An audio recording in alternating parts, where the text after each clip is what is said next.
আমরা লাস্টে কি হয়ে সিন্ত্রার অন্যতম বিখ্যাত সুপরিচিত প্রাসাদ কিন্তা দা রেগেলেইরা। আর এই প্রাসাদটির চারপাশে ঘেরা বাগানের মাঝখানে অবস্থিত ইনিসিয়েশন ওয়েল বা পর্তুগিজ ভাষায় পসো ইনিসিয়েতিকো।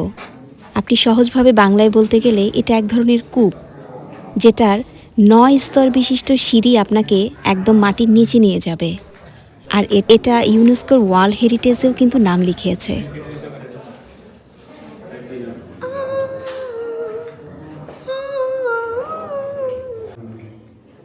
পুরাটা পাথর, এগুলো পাথর কেটে কেটে গুহা বানাইছে এখানে। আমরা 1904 থেকে 1911 সালে 88 ফিট গভীর এই কূপটি তৈরি করা হয়।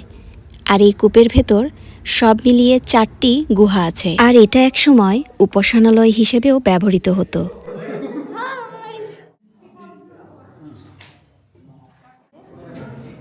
এখানে একটু লাগতে পারে, কিন্তু লম্বা মানুষ যারা তাদের সমস্যা। তোমারে তো দেখি তুই কিভাবে আসতেছো। আপনি এই গুহার পথ ধরে যখন হাঁটতে হাঁটতে শেষ পর্যায়ে চলে আসবেন, তখন দেখা মিলবে এক প্রাকৃতিক হ্রদের, যেটা আপনাকে অবশ্যই মুগ্ধ করবে।